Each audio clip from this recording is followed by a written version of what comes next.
Sound ಕೇಳಿಸ್ತಾ sound ಬಂದಕ್ಕೆ sound ನಮ್ಮ ಮನೆಗೆ ಮೇಲೆ ಸ್ವಲ್ಪ ಮೇಲಿರೋದು. ನಮ್ಮ ಮನೆಗೆ ಸೌಂಡ್ ಪಟಾಕಿ ಹೊಡೆದಂಗೆ ಕೇಳ್ತೆ 2 ಸೌಂಡು. ಆಮೇಲೆ ಬಬ್ಬೆ ಹೊಡೆದ್ರು 2 ಸರಿ. ಅದೇ ಪಟಾಕಿ ಹೊಡ್ಕೊಂಡು ಯಾಕೆ ಬಬ್ಬೆ ಹೊಡಿತಾರೆ ಅಂತ ನಾವು ಯೋಚನೆ ಮಾಡಿದ್ವಿ. ಏನಾದರೂ ಕನ್ಫರ್ಮ್ ಆಗಿಲ್ಲಲ್ಲ. ಪಟಾಕಿ ಹೊಡೆದ ತಕ್ಷಣ 2 ಬಬ್ಬೆ ಸೌಂಡ್ ಹೋಯ್ತು. ಅದಕ್ಕೆ ನಮ್ಮ ಹುಡುಗ ಹತ್ರ ಹೇಳಿದೆ, ಯಾರು ಬಬ್ಬೆ ಹೊಡ್ತಾರೆ ಕಣ ಮರೆ ಕೆಳಗೆ ಅಂತ. ಯಾರ ಪಟಾಕಿ ಹೊಡ್ಕೊಂಡು ಬಬ್ಬೆ ಹೊಡ್ತಾರೆ, ಅದು ಏನು ಕೇಪಿನ ಕೊಯ್ದು ದೊಡ್ಡ ಸೌಂಡ್ ಕೇಳುತ್ತೆ, ಇದು ನಮಗೆಲ್ಲ ಗೊತ್ತಿಲ್ಲ. ಒಟ್ಟು ಪಟಾಕಿ ಹೊಡೆದಂಗೆ ಆಯಿತು. ಆಮೇಲೆ ಮೇಲಿಂದ ಕೆಳಗಿಂದ ಎಲ್ಲ ಬಂದು ನೋಡೋತ್ನಾಗೆ ಇವನು ಈ ಕಡೆ ಹಿಂದ್ಗಡೆ ಬಾಗಿಲಿಂದ ಬಂದು, ಇಲ್ಲೇ ಹಿಂದ್ಗಡೆ ಬಾಗಿಲೇ ಅವ್ರ ಮಾಮೂಲಿ ಬಾಗಿಲು, ಅಲ್ಲಿಂದ ಬಂದು ನೋಡೋತ್ನಾಗೆ ಮಗು ಬಿದ್ದಿತ್ತು. ಆಮೇಲೆ ಅದ ತಕ್ಷಣ ನಾನು ಹೇಳಿದೆ, ಸಂಪತ್ ನಮ್ಮ ಮೆಂಬರ್ ಸಂಪತ್ ಅಂತದೆ, ನಾನು ಹೇಳಿದೆ, ನೀನು ಫೋನ್ ಮಾಡ ಮರಿ ಸ್ಟೇಷನಿಗೆ ಫೋನ್ ಮಾಡು, ಪೊಲೀಸ್ನವ್ರು ಬರಲಿ, ಯಾಕೆ ಸೌಂಡಾಗಿ ಬಬ್ಬೆ ಹೊಡೆದಾರೆ, ಒಂದು ಸೌಂಡ್ ಆದ ಕೂಡಲೇ ಬಬ್ಬೆ ಹೊಡೆದು ಏನು ಅಕಸ್ಮಾತ್ ಆಗಿರ್ಬೋದು, ಅನಾಹುತ ಆಗಿರ್ಬೋದು ಅಂತ ಹಿಂಗೆ ಅಂತ ಹೇಳಿದೆ.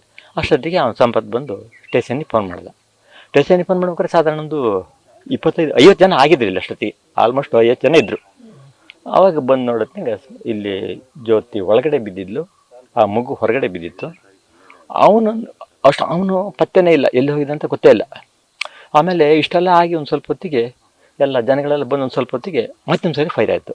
ಮತ್ತೊಂದು ಫೈರ್ ಆದರೆ ಈ ಅವ್ರ ಮನೆಯಿಂದ ಕೆಳಗಡೆ ಕಣದಿಂದ ಕೆಳಗಡೆ ಒಂದೆರಡು ತೆಂಗಿನ ಮರ ಇದೆ. ಅದು ಒಂದು ತೆಂಗಿನ ಮರ ಒಂದು ಅಡಿಕೆ ಮರ, ಅಲ್ಲಿ ಅವನು ಫೈರ್ ಮಾಡ್ಕೊಂಡಿದ್ದೆ. ಎಲ್ಲ ಹೋಗಿ ನೋಡೋದು. ರತ್ನಾಕರ್ ಮದುವೆ ಆಗಿದ್ದು ಸುಮಾರು ವರ್ಷ ಆಯಿತು. ಅವರು ಧರ್ಮಸ್ಥಳದಲ್ಲಿ ಮದುವೆ ಮಾಡ್ಕೊಂಡಿದ್ದಾರೆ ಸ್ವಾತಿ ಜೊತೆ. ಸ್ವಾತಿ ನಮಗೆ 1 ಲೆಕ್ಕದಾಗೆ ಅಕ್ಕನ ಮಗಳು. ಸ್ವಾತಿ ನನಗೆ, ಜ್ಯೋತಿ ನನಗೆ ಅಕ್ಕನ ಮಗಳು, ಜ್ಯೋತಿ ಮಗಳು ಅವಳು. ಸ್ವಾತಿ ಜ್ಯೋತಿಯವ್ರ ಧರ್ಮಸ್ಥಳ ಸಂಘದಲ್ಲಿ ಎಂತ ಇವರು ಮದುವೆ ಹೆಂಗಿತ್ತು ಸಂಬಂಧ, ರತ್ನಾಕರ್ ಮತ್ತು ಸ್ವಾತಿ?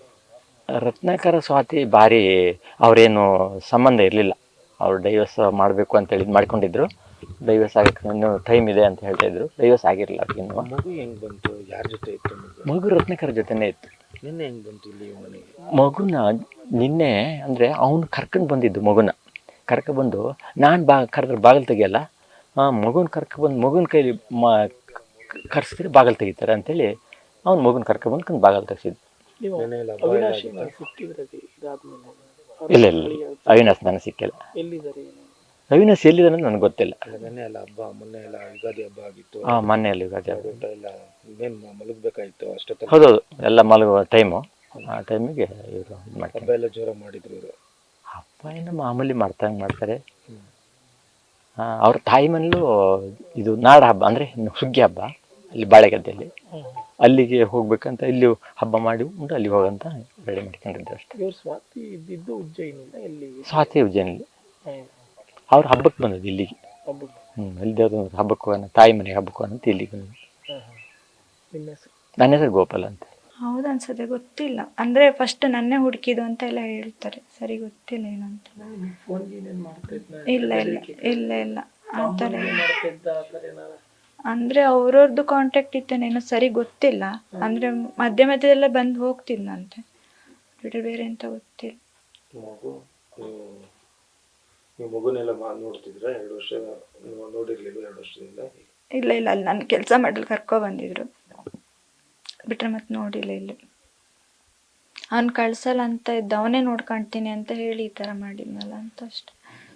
ನೀವು ಡೈವರ್ಸ್ ಇದಾದ್ಮೇಲೆ ಇಲ್ಲ ನೀವು ಬೇಕೇ ಬೇಕು, ಈಗ ನಿಮ್ಮ ಜೊತೆನೇ ಇರಬೇಕು ಅಂತ ಏನಾರು ಆ ಥರ ಏನಾರು ಬೇಡಿಕೆ ಇಡ್ತಾ ಇದ್ನ ನಿಮಗೆ? ಅಂದರೆ ನೋಡ್ಕೊಳ್ತೀನಿ ಅಂತ ಹೇಳ್ತಿದ್ದ, ಮತ್ತೆ ಅಲ್ಲಿ ಹೇಳಿ ಈ ಕಡೆಯಿಂದ ಒಂಥರ ಅವಳು ಬರಲಿ, ಅವಳು ಬಂದ್ಮೇಲೆ ತೆಗಿತೀನಿ ಅಂತ ಆ ಥರ ಮಾಡ್ತಿದ್ದ, ಆ ಥರ ಹೇಳ್ತಿದ್ದ. ಫಸ್ಟ್ ಅವಳನ್ನ ತೆಗಿತೀನಿ, ಆಮೇಲೆ ಮನೆಯವ್ರನ್ನೆಲ್ಲ ತೆಗಿತೀನಿ ಅಂತ. ಅವ್ನು ನನ್ನ ಜೊತೆಗೆ ಇರುವಾಗಲೂ ಅವ್ನು ಅದೇ ಥರ ಹೇಳ್ತಿದ್ದ, ಫಸ್ಟ್ ನಿನ್ನ ಮನೆಯವ್ರನ್ನ ತೆಗೆದ್ರೆ ಸರಿ ಆಗುತ್ತೆ, ಆಮೇಲೆ ನೀನು ತೆಗಿಬೇಕು ಅಂತಿದ್ದ. ನೀವು ಎಷ್ಟೊತ್ತಿಗೆ ಬಂದ್ರಿ? ನಾನು ಇಲ್ಲಿ ಬರುವಾಗ 3:30 ಆಗಿತ್ತು. ಇಲ್ಲ ಶಿಫ್ಟ್ ಆಗಿತ್ತು. ನಾನು ತೋಟದಲ್ಲಿಗೆ ನೀರು ಹೊಡಿತಿದ್ದೆ. ನಮ್ಮನೆಯವರು ನಾನು ಸ್ನಾನ ಮಾಡಿ ಬಂದು ಕೂತಿದ್ದೆ. ನಮ್ಮನೆ ಸ್ನಾನಕ್ಕೆ ಹೋಯ್ತು. ನಾವು ಎದುರುಗಡೆ ಈ ಕಡೆ ಇದ್ವಾ, ಈ ಪಟಾಕಿ ಉಡಿಸ್ದಂಗೆ ಆಯ್ತು ಅಷ್ಟೇ ಸರ್, ಮತ್ತೆ ಬೇರೆ ಏನು ಗೊತ್ತಾಗಿಲ್ಲ. ಮತ್ತು 4ನೇ ಸೌಂಡಿಗೆ ಅವನು ಹೊರಗಡೆ ಕಿರ್ಚಿದ, ಅವಿನಾಶು. ಅವಾಗ ಗೊತ್ತಾಯಿತು ಈ ಥರ ಆಗ್ತಾಯಿದೆ ಅಂತ. ಅದು ಎದುರುಗಡೆ ಬಾಗಿಲು ತೆಗೆದಿರಲಿಲ್ಲ. ಆಮೇಲೆ ಅವನು ಹೊರಗಡೆ ಬಂದು ನನ್ನ ಕರೆದ, ನಮ್ಗೆ ಹೋಗೋಕ್ಕೆ ಧೈರ್ಯ ಆಗಿಲ್ಲ. ಮತ್ತು ಅಕ್ಕಪಕ್ಕದವರೆಲ್ಲ ಬಂದರು, ಅವನಷ್ಟೊತ್ತಿಗೆ ಎಸ್ಕೇಪ್ ಆಗಿದ್ದ. ಅಂದ್ರೆ ಬರ್ತಾ ಇದೆ ಹೋಗ್ತಾ ಇದ್ನ ಯಾವಾಗ್ಲೂ? ರತ್ನಾಕರ್ ಈ ಕಡೆ ಬರ್ತಿದ್ರೆ ಹೇಗೆ ಅಂತ? ಇಲ್ಲ ಸರ್, ಸದ್ಯಕ್ಕೆ ಬಂದಿರಲಿಲ್ಲ. ಎಷ್ಟು ವರ್ಷ ಆಯ್ತು ಬಂದು? ಈಗ ಸಾಧಾರಣ ಒಂದು ವರ್ಷನೇ ಆಯಿತು. ಅಂದ್ರೆ ಅಷ್ಟೆಲ್ಲ ಫೈರ್ ಆದ್ಮೇಲೆ ನಿಮ್ಮನ್ನ ಮತ್ತೆ ಬನ್ನಿ ಬನ್ನಿ ಅಂತ ಕರಿತೀನಿ ಹೇಗೆ? ಅಲ್ಲ, ಇವನು ಸ್ವಲ್ಪ ಪೆಟ್ಟಾಗಿತ್ತಲ್ಲ, ಅವಿನಾಶ್. ಹಾಂ, ಆಮೇಲೆ ಹೆಂಗೆ ಮೂಲತಃ ಹೆಂಗೆ ಒಂದು ಸ್ವಭಾವತಃ ಹೆಂಗೆ ರತ್ನಾಕರ್? ಸ್ವಲ್ಪ ರಪ್ಪೆ ಸರ್. ಒಂದು ಸರಿ ಇಬ್ಬರಿಗೂ ಡಿಸ್ಪೆಟ್ ಆಗಿತ್ತು, ನಾವು ಫ್ಯಾಮಿಲಿ ಎಲ್ಲ ಸೇರಿ ಸರ್ ಮಾಡಿದ್ದು. ಮತ್ತು ಅದೇ ಥರ ಇದು ಮಾಡ್ದೆ. ಆಮೇಲೆ ನಮ್ಗೆ ಆಗಲ್ಲ, ನೀನು ಕೋರ್ಟಲ್ಲಿ ನೋಡ್ಕೊಳ್ಳಿ, ನಾವು ಯಾವತ್ತೂ ಸರಿ ಮಾಡಿಬಿಡೋಕ್ಕಾಗಲ್ಲ ಅಂತೇಳಿ ಇದು ಮಾಡಿದ್ವಿ. ಅವನ ಮನೆ ಇಲ್ಲಿಂದ ಎಷ್ಟು ದೂರ? ಇಲ್ಲಿಂದ 30 ಕಿಲೋಮೀಟ್ರ್. ಇಲ್ಲಿ ಎಲ್ಲಿ ಬರುತ್ತೆ ಅವ್ನು? ಕೋಟೆಮಕ್ಕಿ ಅಂತ ಹೇಳಿ 3 ಕಿಲೋಮೀಟರ್ 30 ಕಿಲೋಮೀಟ್ರ್. ಬಟ್ ಅವನ ಕೆಲಸ ಕಾಂಡ್ಯದಲ್ಲೇನೋ ಮಾಡ್ತಾ ಇದ್ದ? ತಾಂಡ್ಯದಲ್ಲ ಸರ್, ಇದು ಹೈಸ್ಕೂಲಲ್ಲಿ ಡ್ರೈವರ್ ಆಗಿ. ಅಂದ್ರೆ ಎಲ್ಲಿ ವಾಸ ಇದ್ದ? ಇಲ್ಲಿ ಹಾಸ್ಟೆಲಲ್ಲಿ, ಅವನು ಇದರಲ್ಲಿ ಹಾಸ್ಟೆಲಲ್ಲಿ ಇದೆ. ಅಷ್ಟೇ. ಅವ್ರ ಅಪ್ಪ ಅಮ್ಮ ಎಲ್ಲ? ಅವ್ರ ಅಪ್ಪ ಅಮ್ಮ ಯಾರಿಲ್ಲ.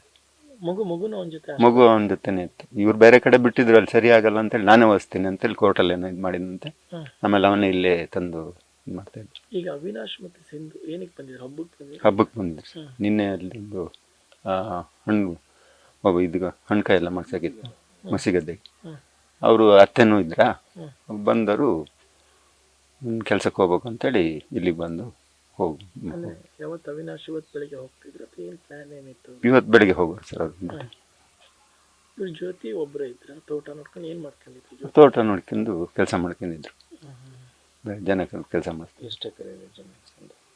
ಅದೊಂದು 2-2.5 ಎಕರೆ. ರತ್ನಾಕರ್ ತಂದೆ ತಾಯಿ ಯಾರು ಇಲ್ಲ? ಇಲ್ಲ ಅಂತ ಸರ್. ಮದುವೆ ಎಲ್ಲ ಜೋರ ಮಾಡ್ಕೊಟ್ಟಿದ್ರೆ ಹೇಗೆ? ಇಲ್ಲ, ಧರ್ಮಸ್ಥಳದಲ್ಲಿ ಮದುವೆ ಆಗ್ತೀನಿ ಅಂತಲ್ಲ ಅವನೇ ಇದು ಮಾಡಿದ್ದ. ಅವ್ರ ತಂದೆ ತಾಯಿ ಇರ್ಲಿಲ್ವಾ? ಇಲ್ಲ, ಅವ್ರ ಒಬ್ಬನೇ ಬಂದಿಲ್ಲ ಮದುವೆ ಆಗಕ್ಕೆ? ಇಲ್ಲ, ಅವರ ಫ್ರೆಂಡ್ಸ್ ಅಂತಲ್ಲಿ ಕರ್ಕೊಂಡು ಬಂದಿದ್ರು. ಮತ್ತು ಅವ್ರು ತಂಗಿದ್ರು ಬಂದಿದ್ರು, ತಂಗಿ ಒಬ್ಬ. ಅವ್ನ ಊರು ಯಾವ್ದು ಬರುತ್ತೆ? ಕೋಟೆಮಕ್ಕಿ. ನ್ಯೂಸ್ ಫಸ್ಟ್, ನಿರ್ಭೀತಿಯಿಂದ ನಿಮ್ಮ ಪರವಾಗಿ.